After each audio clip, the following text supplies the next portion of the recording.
talagang kahit na nung lagi ako tutulog dito. Sila lang kasama ko.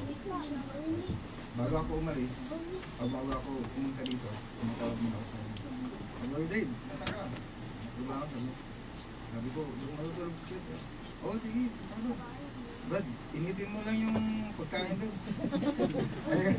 Bagsong mo, bagsong mo. Ganun ang kanin sa akin. Sabi ko, Brad, kumain ako.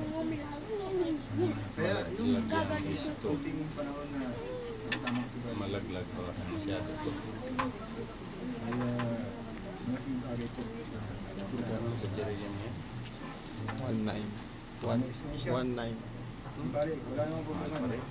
Nasiyal ko ka naman ba? May Facebook ka naman, diba? Kaya, doon tayo magkita-kita. Ilang day na namin. Ano niya, pa-share na lang kayo ni Brother Alex.